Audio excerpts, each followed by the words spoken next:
तो फ्रेंड्स आज हम क्लास 11th का सेट्स कंप्लीट करने वाले हैं। कंप्लीट तो नहीं करेंगे, ये सेट्स का पार्ट 1 होगा जिसमें हम रिप्रेजेंटेशन ऑफ सेट्स और सेट्स की फुल डिटेल्स ले लेंगे। ठीक है, तो सबसे पहले हम सेट्स की डेफिनेशन देख लेते हैं। सेट्स की डेफिनेशन है वो आपके स्क्रीन के सामने आ चुकी है। A set is a well defined collection of objects. तो मतलब सेट्स का ये मतलब होता है जो किसी भी चीज़ को सजा के लिख देना उसको, जिससे आदमी को देखते ही पता चल जाए। यही सेट्स का मेन उद्देश्य है सेट्स बनाने का। तो यही है सेट्स, और आगे हम देख लेते हैं इसके रिप्रेजेंटेशन ऑफ सेट्स। तो मेनली रिप्रेजेंटेशन ऑफ सेट्स जो है उसको दो टाइप में बनाया गया है। एक है रोस्टर और टैबुलर फॉर्म, और दूसरा है सेट बिल्डर फॉर्म, जो कि अभी आप स्क्रीन के सामने देख लेंगे। रिप्रेजेंटेशन ऑफ सेट्स होते हैं वो इन्हीं दो तरीक़ों से किया जाता है। एक होता है रोस्टर और टैबुलर फॉर्म, और दूसरा होता है सेट बिल्डर फॉर्म, जिसमें अब हम इन दोनों को विस्तार से देखते हैं जिससे आपको एकदम क्लियर हो जाए, समझने में कोई दिक्कत ना हो। तो सबसे पहले हम रोस्टर और टैबुलर फॉर्म को रोस्टर और टैबुलर फॉर्म में ये होता है कि जो हम सेट्स को रिप्रेजेंट करते हैं उसे हम एक ब्रेसेस में जो आप वो गिलहरी वाले जो होते हैं ना इस टाइप के ब्रैकेट्स, ये गलत हो गया थोड़ा सा, ये और ये इन सब के बीच में कॉमा लगा के, जैसे 1 2 3 लिखना है तो इसको कॉमा लगा के हम इसके बीच में ऐसे सेट को रिप्रेजेंट करते हैं। ये मैंने समझाने के लिए कि आपको।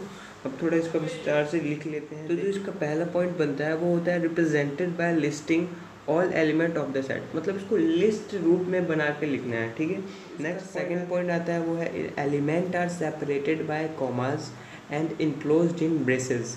मतलब जो एलिमेंट है, जैसे मैंने आपको पीछे एक हल्का सा एग्जांपल देके समझाया था कि उसको हमने बीच में ब्रेसेस से इनक्लोज कर दिया और कॉमा से बीच बीच में उसको सेपरेट कर दिया। ये है इसका सेकंड पॉइंट। तो थोड़ा सा एक हल्का सा एग्जांपल देख लेते हैं इन दोनों टॉपिक्स। सॉरी, एक एग्जांपल लिया है, ये है सेट ए। जो इधर हम लिखते हैं उसे हम सेट नाम दे के लिख लेते हैं, set A B C D, Ram Shyam Sita Manmohan, जो भी मनमोहन कहाँ से आ गया बीच में। तो मैंने हम यहाँ पे ए बीच में नाम ले लेते हैं। ठीक है, उसके बाद ये ब्रेसेस, जो ये गिलहरी टाइप की बेसिस है जो मुझे अच्छे से बनाने नहीं आती है, उससे हम इसे सेपरेट कर देते हैं। इसे हम मिडिल कॉस्ट या मझोला कॉस्ट भी बोलते हैं, पता नहीं क्या बोलते हैं, जो भी अपना समझ लेना, बुक में अच्छे से दिया है। और बीच में से कॉमा से सेपरेट कर देते हैं और फिर इधर लगा देते हैं जितना हमें लिखना होता है। मान लीजिए आपको जो भी सेट में दिया हो उसे इस तरह से लिख लेते हैं। अब इसी जो रोस्टर और टैबुलर फॉर्म है इसका हम दूसरा पॉइंट देख लेते हैं। चलिए, इसका तीसरा जो पॉइंट है वो है ये, each element of the set is listed exactly once. मतलब जो भी हम इसका एलिमेंट होंगे, एलिमेंट हम इसे कहते हैं जो 1 2 3 ये अलग अलग एलिमेंट हैं। तो ये जो एलिमेंट होंगे, अगर मान लीजिए यहाँ पे 2 10 बार है तो हम 10 बार नहीं लिखेंगे उसे, 1 2 3, बस ये 2 एक ही बार होना चाहिए। यही इसके कहने का मतलब है कि एक एलिमेंट्स को हम एक बार ही लिखेंगे। ऐसा नहीं है कि 2 10 बार है तो 10 बार हम उसे 2 को लिख देंगे। तो इसका अगला पॉइंट, तो मतलब वही चीज़ है, ये जो नेक्स्ट वाला पॉइंट था ये भी वही सेम टू सेम है कि हम इस रिपीट नहीं करेंगे किसी भी चीज़ को। ये सेम टू सेम इससे मिलता जुलता है। रिपीटिशन इज़ नॉट अलाउड, मतलब 10 बार 2 है तो उसे हम 2 नहीं लिखेंगे, एक ही बार लिखेंगे केवल। चलिए अगला पॉइंट इसका नेक्स्ट वाला टॉपिक है वो ये है कि, टॉपिक बोल रहा हूँ मैं, पॉइंट। जो इसका नेक्स्ट वाला पॉइंट है वो ये है कि order in which element is written is not important. मतलब जिस ऑर्डर में एलिमेंट दिया हुआ है अगर हम उसी फॉर्म में लिखें ऐसा कोई ज़रूरत नहीं है। जैसे यहाँ पे एग्जांपल हमने लिया है, set A is equals to 1 2 3, जो एलिमेंट्स हम इसे 3 2 1 2 1 3 1 3 2 ऐसे कुछ भी लिख सकते हैं। ऐसा नहीं है कि 1 2 3 ही लिखेंगे। तो ये बस इतना ही था, कुछ ज़्यादा हार्ड नहीं है, बच्चों वाला गेम है, ABCD है। अब इसका मतलब ये नहीं कि जाके जो पैदा हो उसे पढ़ाने लगे जाके। ठीक है, तो अगला जो है हमारा सेट बिल्डर फॉर्म है उसे। तो फ्रेंड्स हल्का सा सेट बिल्डर फॉर्म के बारे में हम जान लेते हैं कि सेट बिल्डर फॉर्म में रोस्टर फॉर्म से अलग है। रोस्टर फॉर्म में अगर हम लिखते हैं A इज इक्वल्स टू 1 2 3, तो इसमें सेट बिल्डर फॉर्म में उसका रूल लिखेंगे कि किस रूल से वो आया। जैसे यहाँ पे हमने लिखा था 1 2 3, तो इसमें उसका रूल लिखेंगे कि 1 के बाद 2 आएगा, 2 के बाद 3, उसको रूल के हिसाब से डिनोट करेंगे। जैसे हम यहाँ पे 1 को n मान लेंगे तो हम उसमें लिखेंगे, आप थोड़ा आगे समझेंगे तो कुछ ज़्यादा अच्छा लगेगा आपके लिए, ऐसे समझेंगे तो आपको ज़्यादा दिक्कतें आएंगी। तो सबसे पहले इसका पॉइंट वाइज देख लेते हैं, या फिर मैं सोच रहा हूँ आपको एग्जाम्पल से ही समझा रहा हूँ। तो इसके जो मेन सिंबल्स हैं, सिंबल्स के हिसाब से इसको शॉर्ट करके लिखते हैं। तो जो आप पहला सिंबल अपने स्क्रीन पे देख रहे हैं, ये पाई जैसा एक बना रहता है और या फिर ये 2 कॉलन टाइप का बना रहता है, तो इसे हम इज सच दैट कहते हैं। मतलब अगर यहाँ पे देख लीजिए आप ऊपर, ऐसा यहीं लिखा, अगर मान लीजिए यहाँ पे लिखा रहे कि x is such that x is equals to 1, मतलब मैंने ऐसे समझाने के लिए आपको कहा है कि x जो है is such that x is equals to 1। Is such that इसका मतलब हो जाता है, मतलब हमने इतना बड़ा नहीं लिखना है हमें, बस हमारा इतने से में काम हो जाएगा, ठीक है। तो इसका ये मतलब होता है। और दूसरी चीज़, एक ये साइन आपको मिलता है, ये साइन का मतलब होता है बिलोंग्स टू। इस साइन का मतलब होता है बिलोंग्स टू। आपको इसकी बहुत ज़रूरत पड़ेगी इन सब चीज़ों की। और अगर हम इसका अपोजिट कर दें तो ये बच्चे बता देंगे इज नॉट बिलोंग टू, ठीक है। कोई दिक्कत वाली बात नहीं, एकदम सस्ते में निपट जाएगा चैप्टर, बहुत इजी वाला चैप्टर है, 11th का सबसे इजी चैप्टर है। तो एक एग्जांपल देख लेते हैं इसका।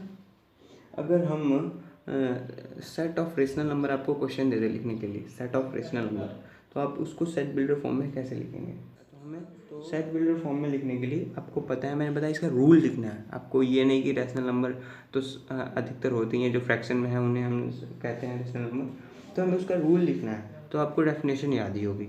तो सबसे पहले इसको भी हम सेट क्यू नाम दे देते हैं। सेट क्यू मतलब होता है रेशनल नंबर, क्यू को मतलब हम रेशनल नंबर कहते हैं, डिनोट करते हैं, तो कैपिटल क्यू। और तो सबसे पहले इसको ब्रेसेस में बंद करेंगे, ठीक है। उसके बाद x is such that x, ठीक है, x is such that x is equals to p by q. Definition याद ही होगा आपको, p बाई क्यू को हम रिप्रेजेंट करते हैं रेशनल नंबर को, p बाई क्यू के फॉर्म में होता है रेशनल नंबर। वेयर, एकदम डेफिनेशन जैसे आपको लिख देना है, where p comma q belongs to integer, sorry q मैंने लिख दिया, क्या क्या लिख रहा हूँ मैं, हाँ, p comma q belongs to integer, ठीक है, एकदम definition. And q not equals to 0, बस यही आपको लिखना है। ये पूरे रेशनल नंबर की हमने डेफिनेशन लिख दी, आपको पता है इतनी बड़ी बड़ी चीज़ें हमने इसमें लिख दी सेट बिल्डर फॉर्म में कि x is such that x is equals to p by q, where p comma q belongs to integer and q not equals to 0। इसे ही हम सेट बिल्डर फॉर्म कहते हैं। और इसकी एक इम्पॉर्टेंट पॉइंट, इसका पॉइंट हमने यहाँ पे नोट कराया नहीं है, किया है। अगर आपको मन करे तो स्क्रीनशॉट लेके रख सकते हैं। हर चीज़ की स्क्रीनशॉट रखने के लिए मैंने हाथ किसी में बीच में नहीं घुसेड़ा है, सब जादू से आते हैं पेज में आपके सामने और मैं बोलते रहता हूँ पीछे से। तो इसमें लिखा है in which we not write elements, पहले मैंने बताया एकदम अच्छे से बताया है, ऑफ द सेट।